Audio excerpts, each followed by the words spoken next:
दोस्तों, तो कैसे हम बात करने वाले हैं tips to score high marks in exams के एग्जाम में कैसे आप हाईएस्ट मार्क्स स्कोर कर सकते हो। आज की वीडियो में बात करेंगे कुछ ऐसी टिप्स जो आपको एग्जाम टाइम पे फॉलो करनी है कि किस तरीके से एग्जाम पेपर आपको लिखना है, उस पर ध्यान देना है। अगर आप पढ़कर जाओगे और इन बातों को ध्यान रखोगे, आपको बताने वाला हूं, तो आपके अच्छे मार्क्स आएंगे, आपके मार्क्स इंक्रीज हो जाएंगे। क्योंकि कुछ मिस्टेक्स ऐसी हैं जो आप कर देते हो और उससे आपके मार्क्स कट जाते हैं। तो काफ़ी बच्चे ऐसे होते हैं जो पढ़ते हैं लेकिन तब भी उनके मार्क्स अच्छे नहीं आते हैं। मोस्टली रीज़न यही होता है, तो उस पर ध्यान देना है। पहला पॉइंट क्या है? Go through the equation formulas important points. तो अगर हम मैथ्स की बात करें या फिर किसी भी और सब्जेक्ट की बात करें तो उसका रेफरेंस देना ज़रूरी होता है। तो कोई भी, मान लीजिए आपने कोई फॉर्मूला अप्लाई करा है तो उस फॉर्मूले का आपको रेफरेंस देना पड़ता है। ठीक है, क्या देना पड़ता है? आपको रेफरेंस देना पड़ता है और वहाँ लिखना पड़ता है। तो वो इक्वेशन, वो फॉर्मूला, वो आपको इंपॉर्टेंट पॉइंट इनको लिखना पड़ता है ताकि वो उस एग्जामिनर का उस पर ध्यान जाए। और ये माइनर सी मिस्टेक्स हैं जिसके मार्क्स कट जाते हैं, और काफ़ी ज़्यादा ऐसे संकी टीचर्स होते हैं जो उसके मार्क्स काट देते हैं। तो आपको इस चीज़ का ध्यान रखना है कि आप जब भी कोई क्वेश्चन सॉल्व करो तो उसकी इक्वेशन उसको अच्छे से लिखो, उसका फॉर्मूला जो आपने यूज़ करा वो भी साइड में रेफरेंस के लिए लिख दो और इंपॉर्टेंट पॉइंट्स को अंडरलाइन भी कर दो। ये काफ़ी इंपॉर्टेंट रहता है। पहला पॉइंट काफ़ी इंपॉर्टेंट पॉइंट है।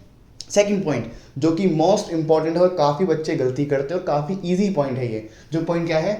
Right answers in bullet points rather than paragraph. तो यहाँ पर दो एग्जाम्पल हैं। एक में है जिसमें पॉइंट से लिख रखा है, 1 point, second point, first point, second point, third point, fourth point, fifth point, point wise answer को लिख रखा है। और इस वाले में एक पैराग्राफ की फॉर्म में लिख रखा है। तो आपको कौन सा थोड़ा नीट लग रहा है? तो ऑब्वियस सी बात है, ये थोड़ा अच्छा लगेगा क्योंकि थोड़ा बड़ा भी लगेगा, क्योंकि इसमें थोड़ी गैपिंग भी कर रखी है। ठीक है, एक लाइन छोड़ भी रखी है। तो ये काफ़ी नीट लगता है, काफ़ी क्लीन लगता है और काफ़ी समझ में आता भी है क्योंकि वो पॉइंट वाइज लिखा है। आपने बचपन में पढ़ा होगा, जब कोई एस्से लिखते थे तो आप उसको पॉइंट वाइज लिखते थे। तो सेम आपको वैसे ही अब क्या करना है, आपको पॉइंट वाइज आंसर लिखना होगा। काफ़ी अच्छा इससे इम्पैक्ट पड़ता है, काफ़ी अच्छा इंप्रेशन पड़ता है और एग्जामिनर आपको मार्क्स दे भी देता है। लेकिन जब पैराग्राफ में लिखोगे तो राइटिंग काफ़ी आपकी क्लोज हो जाती है और काफ़ी बुरी दिखने लगती है और मिस्टेक्स भी होने के चांस ज़्यादा रहते हैं। और इतना लंबा पैराग्राफ देख के टीचर पढ़ता भी नहीं है और उसको कट भी कर देता है, और या फिर वो ढंग से चेक भी नहीं करता है। तो काफ़ी ध्यान देना कि आपको बुलेट पॉइंट में लिखो, इससे आपको लिखना ईजी रहेगा। आपको पॉइंट वाइज जब याद करके जाओगे तो पॉइंट वाइज लिख भी पाओगे, तो याद करना भी आसान हुआ और लिखना भी आसान हुआ। तो ज़रूर ध्यान देना इस बात का कि पॉइंट वाइज लिखना और पैराग्राफ में बहुत ही कम लिखना जब तक कि आप ना कर पाओ। ठीक है, उसके बाद हम बात करते हैं थर्ड पॉइंट की, जो है maintain good hand writing. Hand writing काफ़ी इंपॉर्टेंट होती है। काफ़ी लोग इग्नोर करते हैं, कहते हैं कि हैंड राइटिंग इतनी मैटर नहीं करती है, बट ऐसा नहीं है। हैंड राइटिंग काफ़ी इंपॉर्टेंट है। अगर आप अच्छे से पढ़ के जा रहे हो और आपकी हैंड राइटिंग बहुत ही बेकार बन रही है एग्जाम में, तो मार्क्स तो कटने वाले हैं। तो कोशिश करो जो आपकी राइटिंग है उसको थोड़ा सा मेंटेन करने की कोशिश करो। ऐसा नहीं कि आपकी फर्स्ट लाइन अलग दिख रही है, सेकंड लाइन बिल्कुल अलग दिख रही है और एंड होते होते कॉपी के एंड में आपने बिल्कुल ही बेकार कर दिया। ऐसा नहीं करना है, मेंटेन करना है जो भी आपकी राइटिंग है। शुरुआत करो, अच्छे से लिखो।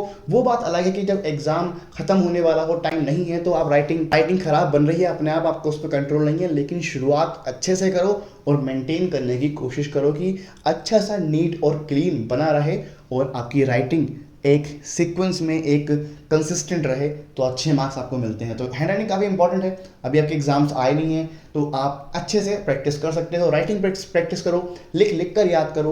किसी अच्छे स्टूडेंट जिसकी राइटिंग अच्छी हो उसकी कॉपी में से अपना होमवर्क कंप्लीट करो ताकि देखकर अच्छा सीखो। तो काफ़ी इंपॉर्टेंट टिप है, ज़रूर ध्यान रखना कि अगर राइटिंग प्रैक्टिस करनी है तो किसी अच्छी राइटिंग को देखकर ही राइटिंग प्रैक्टिस करना। ठीक है, ऐसा नहीं कि आपने जस्ट कोई भी एक बुक उठाई और उस बुक में से देखकर लिखने लगे। ऐसा नहीं करना है। आपको वर्क जो भी करना है अपने नोट से पढ़ना है। अपने दोस्त से नोट्स मांग लो जिसकी राइटिंग अच्छी हो और उस नोट से पढ़कर उससे देखकर लिखना है। तो आप जब देखोगे तो देखकर अच्छा ही लिखोगे।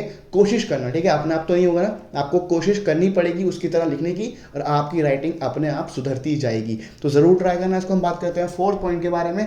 तो फोर्थ पॉइंट है इसके बाद draw a margin and draw a line after every answer. आपको मार्जिन छोड़ना होगा। मार्जिन मीनिंग क्या कि जो आप साइड में यहाँ देख रहे हैं, आपकी कॉपी जो है, आपकी नोटबुक जो आपकी एग्जाम कॉपी है, इसमें आपको साइड में एक मार्जिन छोड़ना है जहाँ पर आप नंबर लिख सको कि कौन सा क्वेश्चन नंबर है, कौन सा आंसर है, उसकी कौन सा पार्ट है, ठीक है। और आपको क्या करना है उसके बाद, जैसे ही आपका एक पार्ट खत्म हो, फॉर एग्जांपल यहाँ पर सेक्शन खत्म हुआ है तो सेक्शन ए स्टार्ट हो रहा है, तो यहाँ पर आपको थोड़ा आंसर लिखने के बाद गैपिंग भी छोड़नी है। यहाँ पर कितनी गैपिंग छोड़ी है, यहाँ पर अप्रॉक्सीमेटली 3 लाइन्स छोड़ी है, आप 2 कर सकते हो। और हर पॉइंट के बाद आपको लाइन छोड़नी है, या तो आप 2 लाइन छोड़ दो या फिर आप 1 से ही छोड़ दो, काम चलेगा, लेकिन छोड़ो। इससे क्या होगा कि सेपरेशन रहेगी कि कौन सा किसका आंसर है और कौन सा किसका नहीं है। और जब सेक्शन एंड हो तो 3 लाइन 2 लाइन छोड़ो, और क्वेश्चन एंड होने पर तब भी आप 1-2 कर सकते हो, ठीक है। मार्जिन और आपको गैप जरूर करना है ताकि आपको पता,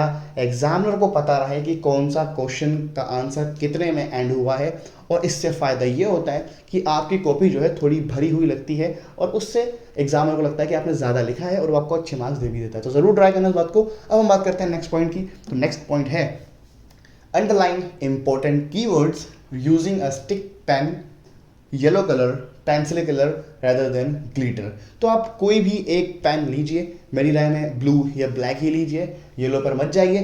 तो क्या करना है आपको एक स्टिक पेन, जिसको हम पायलट पेन भी कहते हैं, वो लेकर जाना है। और जब आप क्वेश्चन का आंसर लिख दो तो उसमें जो इंपॉर्टेंट कीवर्ड्स हैं, कुछ भी हो सकता है। अगर मैं सोशल साइंस की बात करूं तो उसके अंदर कोई डेट हो सकती है, अगर मैं साइंस की बात करूं तो ये कोई एक मेन उसमें टर्म हो सकता है, कोई भी एक मेन वर्ड हो सकता है, अगर मैं मैथ्स की बात करूं तो उसमें कोई फॉर्मूला हो सकता है। तो उसको आपको अंडरलाइन करना है, किससे, स्टिक पेन से, पायलट पेन से। जिससे क्या होगा, एग्जामिनर का ध्यान पहले उस पर जाएगा और उसी को देखकर पूरा क्वेश्चन नहीं पढ़ेगा, वो उसी को देख के समझ जाएगा कि अच्छा बच्चा है, कॉपी चेक कर देगा, मार्क्स मिल जाएंगे, ठीक है। और अगर आपने बाई चांस कहीं छोटी मोटी मिस्टेक्स कर रखी हो, आपको लगता है कि इसमें कॉन्फिडेंस नहीं है आपको कि ये सही लिखा है या गलत लिखा है, तो उस पर अंडरलाइन बिल्कुल मत करना।